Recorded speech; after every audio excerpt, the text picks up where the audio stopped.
जय हिंद साथियों। आज हम यूपी-ट्रिपल-एससी 2021 का जो एग्ज़ाम हुआ था इसका क्वेश्चन पेपर आज मैं करवाने वाला हूं। इसमें देखिएगा शिफ्ट 1 के जो भी क्वेश्चन हैं जीएस के 50 नंबर क्वेश्चन को हम इस वीडियो में देखेंगे कि किस तरह से आपके 2021 में एग्ज़ाम में क्वेश्चन आए हुए थे। तो दोस्तों वीडियो को एकदम पूरा देखिएगा, लास्ट तक देख लीजिएगा। आपको यहाँ से पता चलेगा कि किस तरह से क्वेश्चन आपके एग्जाम में पूछे जा सकते हैं। और यह 2021 का मॉडल पेपर है, ध्यान दीजिएगा 2021 का मॉडल पेपर। और शिफ्ट फर्स्ट को देख रहे हैं और अगले वीडियो में हम शिफ्ट 2 को भी देख लेंगे, शिफ्ट 2 को भी हम अगले वीडियो में देखेंगे, ठीक है। तो चलिए आज का वीडियो शुरू करते हैं। पहला क्वेश्चन दिया है, भारत में शासन करने वाले दिए गए शासकों का काल के अनुसार सही क्रम क्या है। देखिएगा जो क्वेश्चन दिया हुआ था यहाँ पर 1 2 3 4 करके ऑप्शन बनाया हुआ था, ठीक है।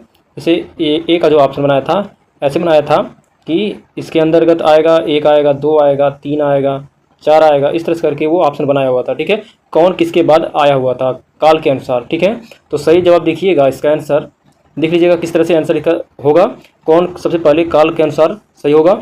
तो देखिएगा डी जो होगा सबसे पहले देखेंगे तो 1 नंबर पर डी आएगा यानी इल्तुतमिश आएगा। उसके बाद आप देखिएगा तो अलाउद्दीन खिलजी दूसरे स्थान पर आ जाएगा और तीसरे स्थान पर आएगा शेरशाह सूरी का स्थान आएगा और चौथे स्थान पर देखिएगा तो अकबर का आएगा। इस तरह से इन सभी का काल के अनुसार इन्होंने शासकों ने अपना शासन किया था, ठीक है।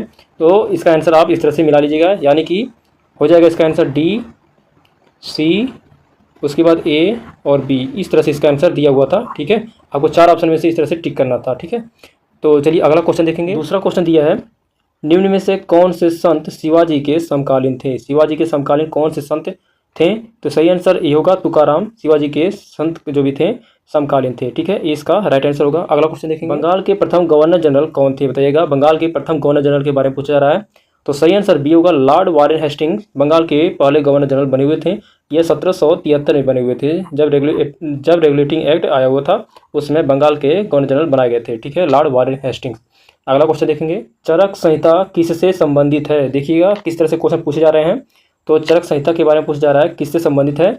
सही जवाब बी होगा, चिकित्सा से संबंधित है चरक संहिता, बी इसका सही जवाब होगा। नेक्स्ट क्वेश्चन देखेंगे, तो 5वां प्रश्न दिया है, निम्न में से कौन सा जोड़ा सही नहीं है। बताना इसमें से जो भी यहाँ पे दिया गया है, जो भी जोड़ा दिया गया है इनमें से कौन सा सही नहीं है। तो 261 का ईसा पूर्व जो हुआ था, कलिंग का युद्ध हुआ था, ये सही है। 78 ईस्वी में शक संवत की शुरुआत हुई थी, ये भी सही है। 622 ईस्वी में मुस्लिम युग की शुरुआत हुई थी, ये भी सही है। 1709 ईस्वी में औरंगजेब की मृत्यु हुई थी। तो ये जो दिया गया है डी ऑप्शन, ये गलत दिया हुआ है, ठीक है। तो आपको इसी को टिक करना है। तो डी ऑप्शन दिया गया है। तो औरंगजेब की जो मृत्यु हुई थी, ठीक है, 3 मार्च 1707 को हुई थी, ठीक है, ध्यान दीजिएगा। इसलिए जो डी ऑप्शन दिया गया है गलत दिया गया है, ठीक है। अगला क्वेश्चन देखेंगे, इनमें से किसे ग्रैंड ओल्ड मैन के नाम से जाना जाता है। ग्रैंड ओल्ड मैन किसे कहा जाता है। राइट आंसर ये होगा, दादा भाई नौरोजी को ग्रैंड ओल्ड मैन के नाम से जाना जाता है, इसका राइट आंसर होगा। अगला क्वेश्चन देखेंगे, सन 1915 से 16 ईस्वी में किसके नेतृत्व में 2 होम रूल लीग शुरू हुई थी। तो किसके नेतृत्व में होम रूल लीग की शुरुआत की गई थी। तो सही आंसर ये होगा, एनी बेसेंट और लोकमान तिलक के नेतृत्व में होम रूल लीग की स्थापना की गई थी, यानी कि उसकी शुरुआत की गई थी, ये इसका सही आंसर होगा। नेक्स्ट क्वेश्चन देखेंगे, यहाँ पर देखिएगा 8वां क्वेश्चन दिया है, निम्न का मिलान करना है। इसको मिलाना है, इस तरह से भी क्वेश्चन पूछा जा गया था। तो कौन सा किससे मिलेगा इसको बताना है। तो ब्रह्म समाज, जो ब्रह्म समाज की स्थापना किन्होंने की थी। राइट आंसर देखिएगा इसका 3 हो जाएगा, यानी कि राजा राम मोहन राय। और रामकृष्ण मिशन किससे संबंधित है। तो ए हो जाएगा स्वामी विवेकानंद। और आर्य समाज किससे संबंधित हो जाएगा। तो दयानंद सरस्वती से। और सत्यशोधक जो समाज था ये ज्योतिबा राव फूले से संबंधित है, यानी कि इस तरह से आपका आंसर हो जाएगा। तो मिला लीजिएगा, आंसर क्या हो जाएगा, A3 B1 C2 हो जाएगा और D5 हो जाएगा, ठीक है। इस तरह से आपके ऑप्शन में आया हुआ था, आपको इस तरह से टिक करना था, ठीक है। इस तरह से क्वेश्चन दिया हुआ था। अगला क्वेश्चन देखेंगे, करो या मरो का नारा किसने दिया। बताइएगा करो और मरो का जो भी नारा दिया गया था, यह नारा किसने दिया था। आपको पता होगा, डी हो जाएगा आंसर, महात्मा गांधी ने यह नारा दिया था, डी इसका सही जवाब होगा। दोस्तों आपको अगर इन सभी वीडियोज़ का पीडीएफ चाहिए तो हमारे टेलीग्राम चैनल से आप जुड़ जाइएगा, ठीक है। टेलीग्राम चैनल से जुड़ जाइएगा, वहाँ पर आपको इन सभी वीडियोज़ का पीडीएफ मिल जाएगा। और जो भी इससे पहले मैंने पेड का जो प्रैक्टिस सेट भी करा दिए हैं, 10 प्रैक्टिस सेट को भी मैंने करवा दिया है, ठीक है, प्रैक्टिस सेट, उनका भी पीडीएफ आपको हमारे टेलीग्राम चैनल से आप जुड़ जाइएगा तो वहाँ से आप सभी इन सभी को डाउनलोड करके देख सकते हैं, जो भी पीडीएफ होगा, ठीक है। तो चलिए अगला क्वेश्चन देखेंगे, जब सुभाष चंद्र बोस ने भारतीय राष्ट्रीय कांग्रेस के अध्यक्ष पद से इस्तीफा दिया तो इस पद का प्रस्ताव किसे दिया गया। बताइएगा, जब भारतीय राष्ट्रीय कांग्रेस से उन्हें क्या किया गया था, अपने पद से इस्तीफा दे दिए थे, 1937 में बने हुए थे, ठीक है। उसके बाद इन्होंने कांग्रेस से इस्तीफा दे दिया था। तो ये इस्तीफा देने के बाद किसे यह प्रस्ताव दिया गया था कि जो भी कांग्रेस का अध्यक्ष किसे बनाया जाएगा। ठीक है, राइट आंसर सी होगा, डॉक्टर राजेंद्र प्रसाद को यह प्रस्ताव दिया गया था। सी इसका राइट आंसर होगा। अगला क्वेश्चन देखेंगे, सलाल पनबिजली परियोजना किस नदी पर स्थित है। जो सलाल पनबिजली परियोजना है किस नदी पर स्थित है। राइट आंसर सी होगा, चिनाब नदी पर स्थित है। सी इसका सही जवाब होगा। अगला क्वेश्चन देखेंगे, बसंत विषु कब होता है। बताइएगा जो बसंत विषु होता है यह कब होता है। राइट आंसर ये होगा, 21 मार्च को बसंत विषु होता है। ये इसका राइट आंसर होगा। और यहाँ पर आप एक इमेज के द्वारा इन सभी चीज़ों को समझ सकते हैं। ठीक है, अगला क्वेश्चन देख लेंगे, राजस्थान में खेतड़ी परियोजना किसके उत्पादन के लिए प्रसिद्ध है। तो सही आंसर सी होगा, तांबा उत्पादन के लिए जो खेतड़ी परियोजना है यह संबंधित है। सी इसका राइट आंसर होगा। अगला क्वेश्चन देखेंगे, दोस्तों हमारे द्वारा बनाए गए जो भी वीडियोज हैं दोस्तों आपको अच्छा लगे एक बार थम्स अप जरूर करिएगा। 14 नंबर क्वेश्चन देखेंगे, काजीरंगा राष्ट्रीय उद्यान कहाँ स्थित है। तो सही जवाब बी होगा, असम में स्थित है काजीरंगा। यह वेरी इंपॉर्टेंट क्वेश्चन है, कई बार अलग अलग एग्जाम्स में यह क्वेश्चन बार बार पूछे जाते हैं, तो आपको ध्यान में रखना है। ठीक है, 20 का सही जवाब होगा।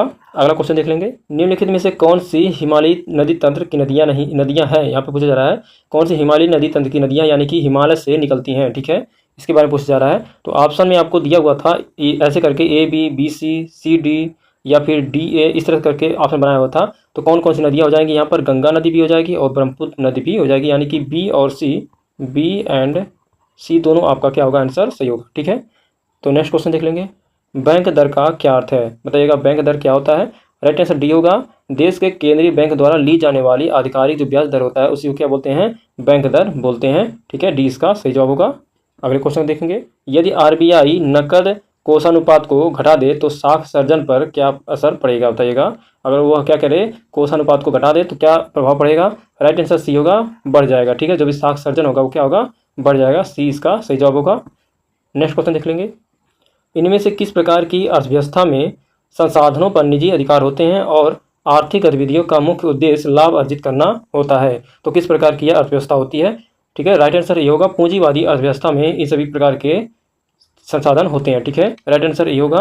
नेक्स्ट क्वेश्चन देखेंगे, 100 रुपये का नोट किसके द्वारा हस्ताक्षरित होता है। ध्यान दीजिएगा, जो भी नोट होते छपते हैं वह किसके द्वारा हस्ताक्षर होते हैं। ठीक है, उस पर किसका क्या होता है, सिग्नेचर होता है। आप ध्यान दीजिएगा, सिग्नेचर के बारे में पूछा रहा है। राइट आंसर ये होगा, RBI का जो भी गवर्नर रहेंगे उन्हीं का क्या होता है, उस पर सिग्नेचर होता है। ये इसका सही जवाब होगा।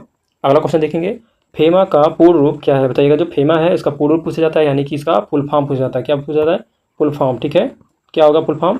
राइट आंसर बी होगा, फॉरेन एक्सचेंज मैनेजमेंट एक्ट होता है फेमा का फुल फॉर्म। 20 का सही जवाब होगा।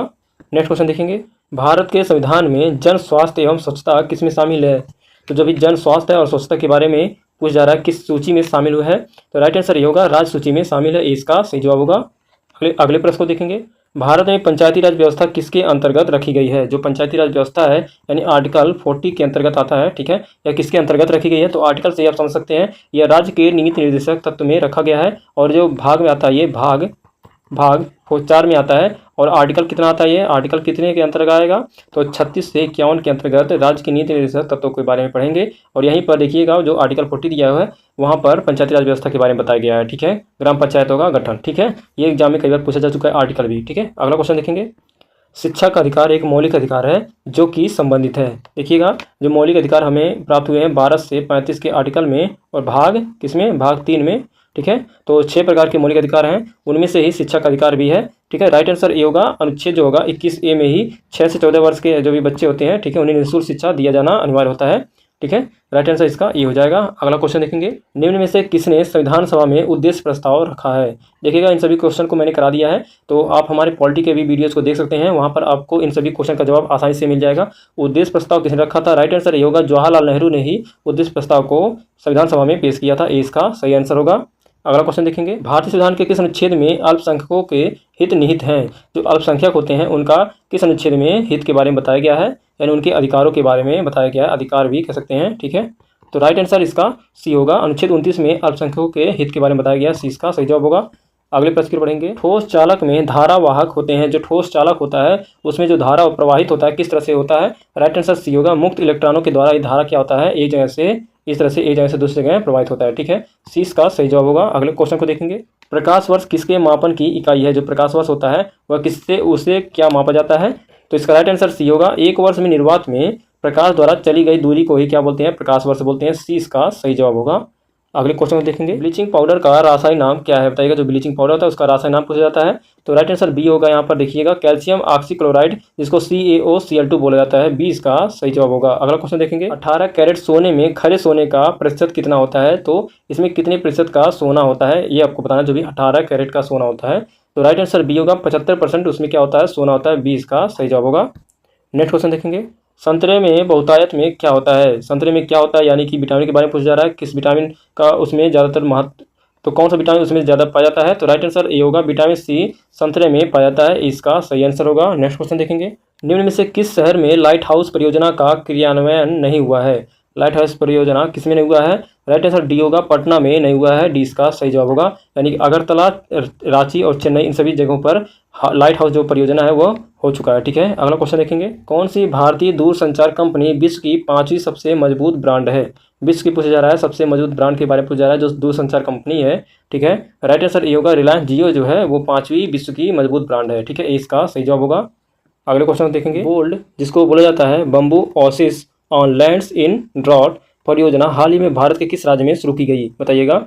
तो जो बोल्ड नाम का ये परियोजना है यह किस राज्य में हाल ही में शुरू की गई है, सही जवाब ये होगा, राजस्थान में शुरू की गई है, इसका सही आंसर होगा। अगले क्वेश्चन को देखेंगे, संयुक्त राष्ट्र की कोवैक्स योजना के अंतर्गत कोविड-19 की मुफ्त वैक्सीन पाने वाला पहला देश कौन सा है, जो मुफ्त में मिला हुआ है वैक्सीन, और किस देश को पहला देश जो है मिला हुआ था, ठीक है।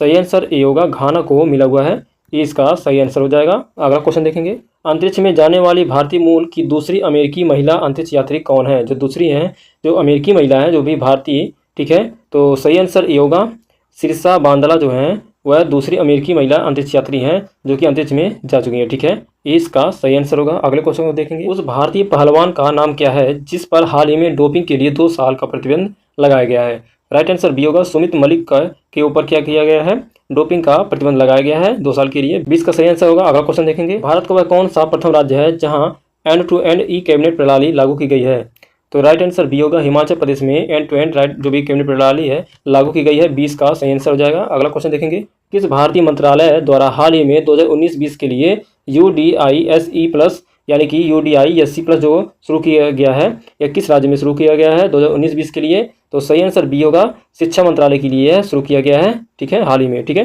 तो 20 का सही आंसर हो जाएगा। अगला क्वेश्चन देखेंगे, स्मार्टफोन निर्माता वीवो ने, जो वीवो चल रहा है मोबाइल, ठीक है, ने किस खिलाड़ी को, क्रिकेट खिलाड़ी जो है, अपना ब्रांड एम्बेसडर नियुक्त किया गया है, ठीक है, तो किसी अपना ब्रांड एम्बेसडर बनाया है वीवो कंपनी ने क्रिकेट के खिलाड़ी में से, ठीक है, राइट आंसर ये होगा, विराट कोहली को बनाया गया है वीवो का ब्रांड एम्बेसडर, इसका सही आंसर होगा।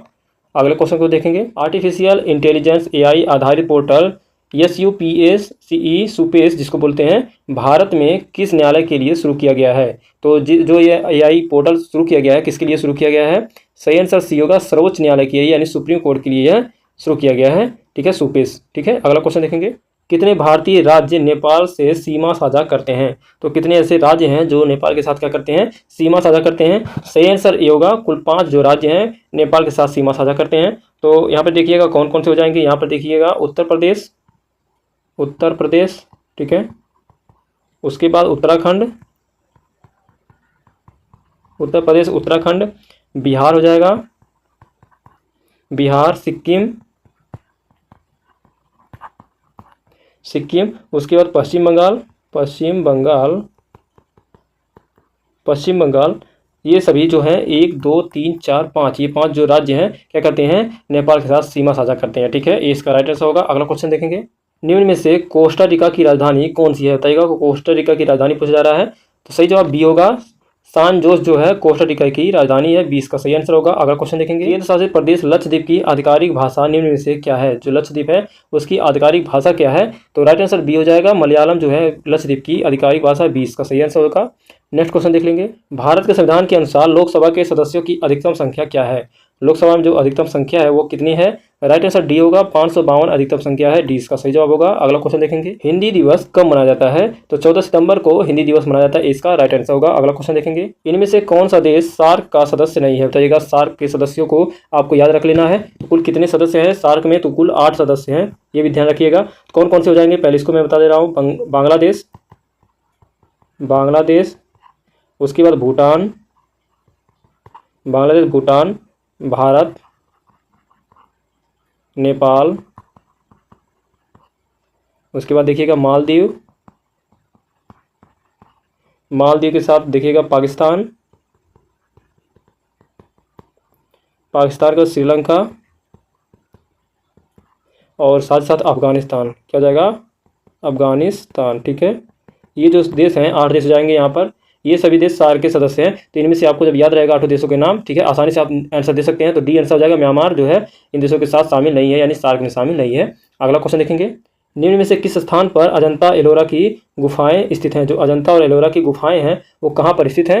राइट आंसर सी होगा, औरंगाबाद यानी कि महाराष्ट्र में। ठीक है, कहाँ पर? महाराष्ट्र में ये सभी जो गुफाएं हैं ये स्थित हैं। ठीक है, और ये कई बार बार पूछे जाते हैं अजंता और एलोरा की गुफाएं। ठीक है, सी इसका सही जवाब होगा। अगला क्वेश्चन देखेंगे, ओणम किस भारतीय राज्य यानी केंद्र शासित प्रदेश का सांस्कृतिक उत्सव है? यानी कि उत्सव के बारे में पूछा जा रहा है। तो ओणम कहाँ का त्योहार है? यानी कि त्योहार पूछा जा रहा है। ठीक है, तो राइट आंसर बी होगा, केरल का त्योहार है ओणम। ठीक है, 20 का सही जवाब होगा। नेक्स्ट क्वेश्चन देखेंगे, निम्न में से कौन सा ग्रह सूर्य के सबसे नजदीक है? राइट आंसर डी होगा, बुध जो ग्रह है वह सूर्य के सबसे नजदीक है। डी इसका सही आंसर होगा।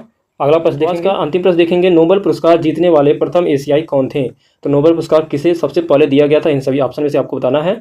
तो सही जवाब सी होगा, रविन्द्रनाथ टैगोर को सबसे पहले नोबेल का पुरस्कार दिया गया था। तो कब दिया गया था? 1913 में दिया गया था इन्हें, गीतांजलि के लिए, गीतांजलि पुस्तक के लिए। ठीक है, और इन्होंने ही जनगण मन जो है हमारा राष्ट्रगान है उसी को गाया था। इसी के लिए इन्हें क्या किया गया था? गीतांजलि जो पुस्तक है उसमें गाया था। तो इसके लिए इन्हें नोबेल का पुरस्कार मिला हुआ था।